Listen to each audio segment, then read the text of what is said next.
जो एआई हमारे और आपके हर कामकाज में घुसता जा रहा है, ऑफिस से लेकर घर तक में एआई की दखल हो चुकी है।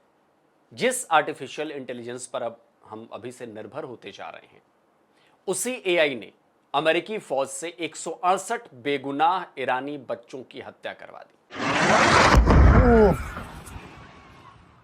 एआई पर आंख मूंद कर भरोसा करना अब अमेरिका को भारी पड़ रहा है। भले ही अमेरिका और इजराइल ईरान से जीत जाएं, लेकिन ट्रंप के दामन पर इन बच्चों की हत्या का दाग कभी नहीं मिटने वाला। पहले आपको उस हमले के बारे में बताता हूं जिसे लेकर अमेरिकी फौज के एआई डिपेंडेंसी जो है उसकी उस सवालों के घेरे में आ गई है। तो 28 फरवरी को अमेरिका और इजराइल ने ईरान के खिलाफ लड़ाई छेड़ दी थी। मिडिल ईस्ट के कई देशों के ऊपर से अमेरिकी मिसाइलें ईरान की तरफ फायर की गई थी, जो नजर भी आई। ये टॉम हॉक क्रूज मिसाइलें थी। इन्हीं में से 2 मिसाइलें ईरान के मिनाब में लड़कियों के स्कूल पर जा गिरी।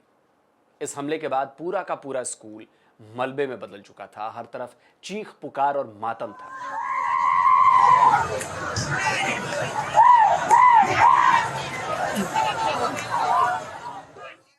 बच्चियों के स्कूल पर अमेरिकी मिसाइल स्ट्राइक को लेकर दुनिया भर में बवाल शुरू हो गया। स्पेन, इटली, रूस, चीन समेत कई देशों की संसद में इस हमले का मुद्दा उठाया गया। रूस, चीन और इटली ने तो सीधे सीधे इस हमले को बर्बर बताया। यूनाइटेड नेशन और मानवाधिकार संगठनों ने भी उस पर उंगली उठाई। Per questo, a nome del governo, esprimo ferma condanna per la strage delle bambine avvenuta nella scuola di Minab, nel sud dell'Iran, la solidarietà ai familiari delle giovanissime vittime e la richiesta che si accertino rapidamente le responsabilità di questa tragedia. सवाल America में भी उठने लगे और अमेरिकी president Donald Trump लगातार इसे लेकर झूठ बोलते रहे।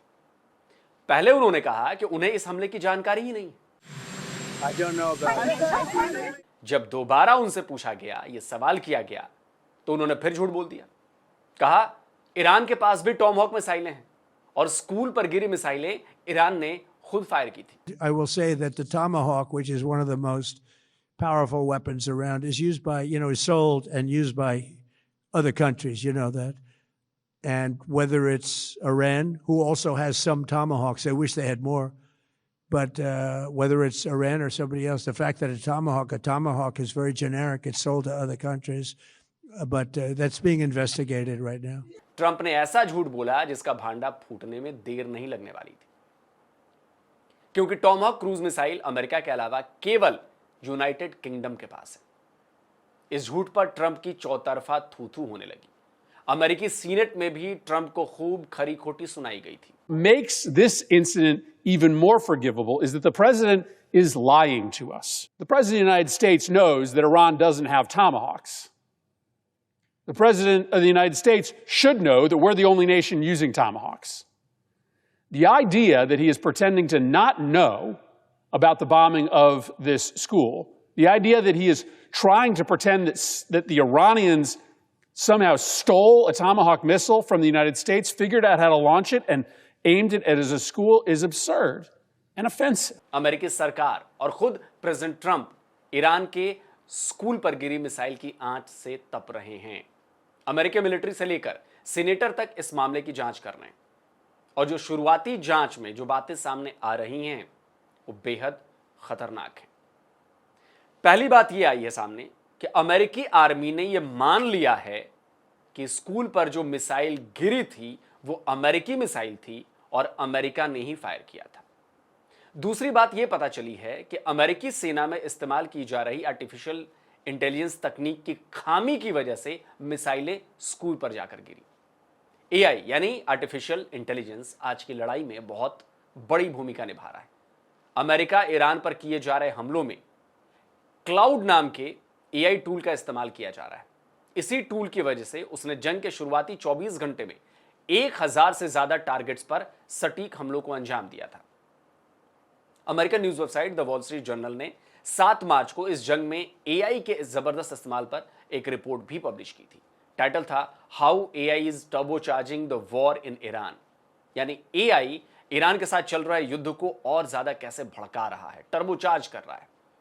रिपोर्ट में बताया गया कि इजराइल सालों से ईरान में जासूसी कर रहा है। वो ईरान के ट्रैफिक कैमरों से लेकर नेताओं और कमांडर्स के कम्युनिकेशन को हैक करके डेटा इकट्ठा कर रहा है, डेटा जुटा रहा है।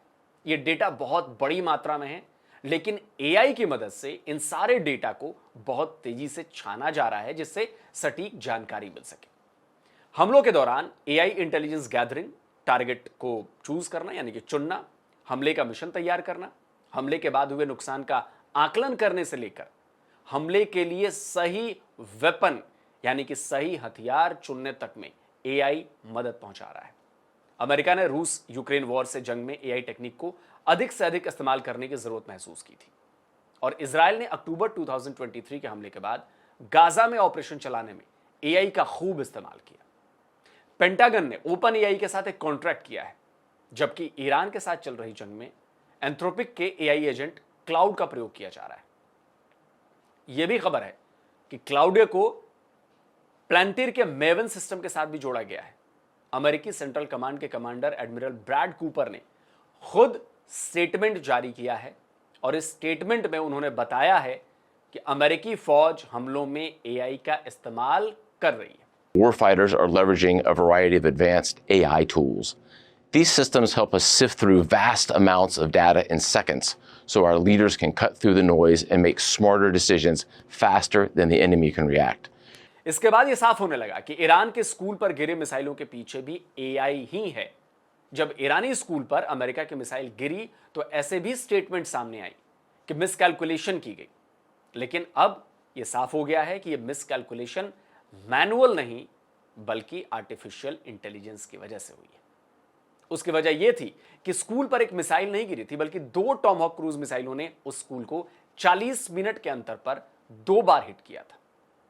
एसोसिएट प्रेस ने अपने सोर्सेस के हवाले से यह दावा किया कि अमेरिकी सेना जिस एआई टूल का इस्तेमाल कर रही है उसने आउटडेटेड यानी कि पुराने डेटा का इस्तेमाल करके हमले को अंजाम दिया। डेटा पुराना था, टारगेट भी पुराना रहा और वहां पर मिसाइलें फायर कर दी। द वाशिंगटन पोस्ट ने बताया है कि ईरान का स्कूल अमेरिका का टारगेट, जो अमेरिका ने टारगेट लिस्ट बनाई थी उसमें वो पहले से ही था, यानी अमेरिका के पास स्कूल को लेकर कोई जानकारी नहीं थी। यह बहुत बड़ा इंटेलिजेंस फेल्योर है। यही डेटा एआई के पास भी गया और फिर अमेरिकी मिसाइल ने स्कूल को हिट कर दिया। अच्छा दोस्तों, समझने वाली बात यह भी है कि जंग में 2 तरह के एआई टूल्स इस्तेमाल किए जाते हैं।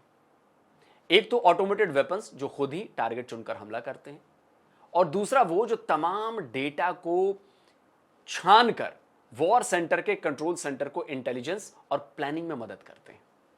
ये कंट्रोल सेंटर को फैसला लेने में भी मदद करते हैं कि भाई कहां हमला करना है, कब करना है, किस हथियार से करना है, उसका इंपैक्ट कितना होगा, इस तरह की डिटेल्स ये सारा एआई टूल्स मुहैया कराते हैं। इससे हमला बहुत प्रिसाइज होता है, यानी कि कारगर होता है। तो 28 फरवरी को भी जब अमेरिका ने टॉमहॉक मिसाइलें फायर की थी तो एआई से मिले इनपुट के आधार पर ही ये मिसाइलें फायर की गई थी। ये इनपुट गलत साबित हो गया और मिसाइल नेवल बेस के बदले स्कूल पर जाकर गिर गई। सैन्य अभियानों में एआई पर पूरी तरह से निर्भर रहने पर पहले से ही सवाल खड़े किए जाते रहे हैं। और गजब की बात देखिए दोस्तों कि अमेरिकी आर्मी ने ईरान पर हमलों के लिए जिस एंथ्रोपिक के क्लाउड एआई का इस्तेमाल किया है, उसके सीईओ डारियो एमोदोई ने इस जंग से ठीक पहले लड़ाई में आर्टिफिशियल इंटेलिजेंस के बेरोक टोक इस्तेमाल को लेकर एक बड़ी ही गंभीर वार्निंग दी थी। जी हां, चेतावनी दी थी उन्होंने ये वार्निंग किसी और को नहीं बल्कि अमेरिका के डिपार्टमेंट ऑफ वॉर को ही दी थी। उन्होंने कहा था आंशिक रूप से ऑटोनोमस हथियार जैसे कि आज यूक्रेन में इस्तेमाल हो रहे हैं लोकतंत्र की रक्षा के लिए बहुत जरूरी हैं। यहां तक कि पूरी तरह से ऑटोनोमस हथियार भी जो इंसानों को पूरी तरह से लूप से बाहर कर देते हैं और टारगेट चुनने में और उन पर हमला करने का काम खुद करते हैं, वो हमारी राष्ट्रीय सुरक्षा के लिए बहुत अहम साबित हो सकते हैं। लेकिन आज नए जमाने की एआई सिस्टम इतने भरोसेमंद नहीं है कि वो पूरी तरह से ऑटोनोमस हथियारों को चला सकेंगे।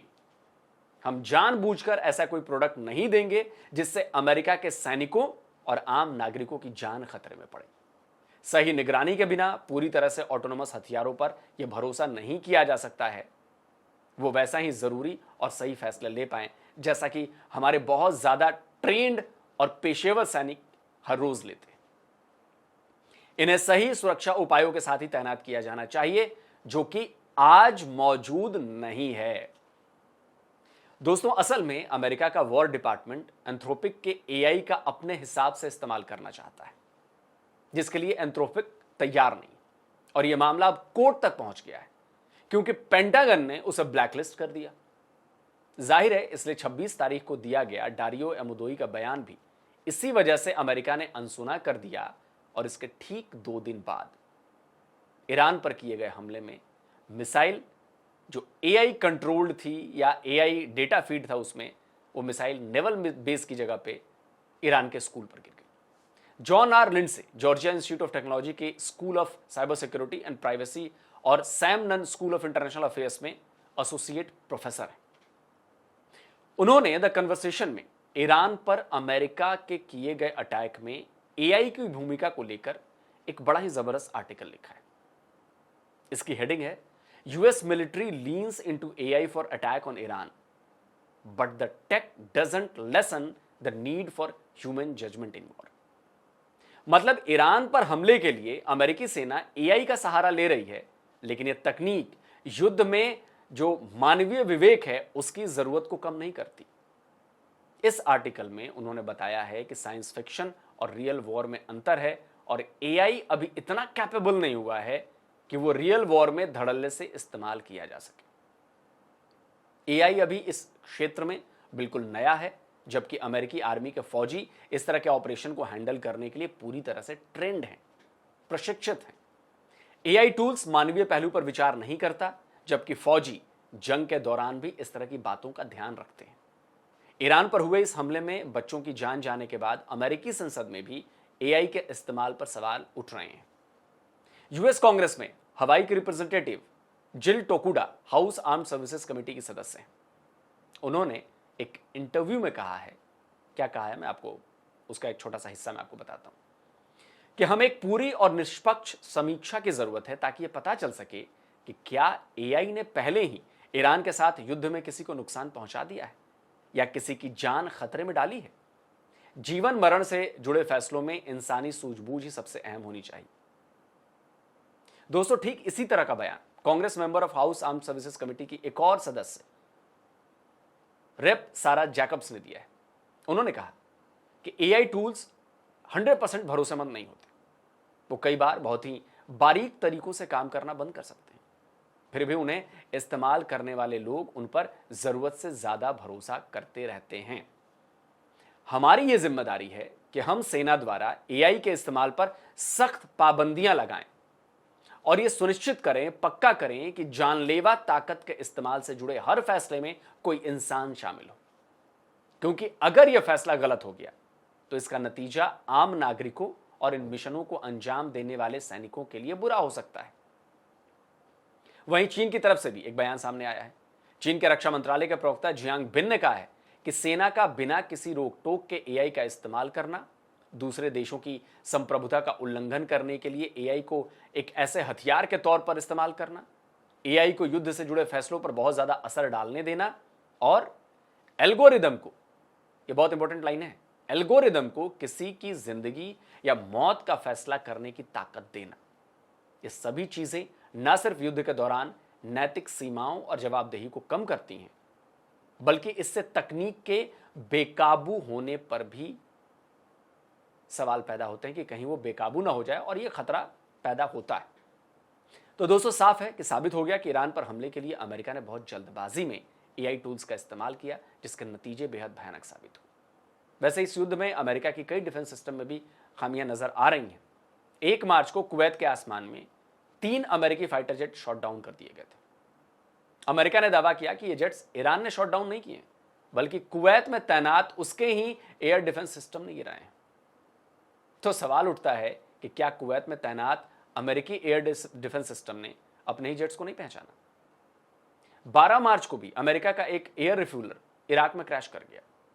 अभी तक इसके क्रैश होने की वजह नहीं बताई गई है, लेकिन खबर दोस्तों ये आ रही है कि अमेरिका इसे भी फ्रेंडली फायर का नाम देने वाला है। इनफैक्ट दे दिया है।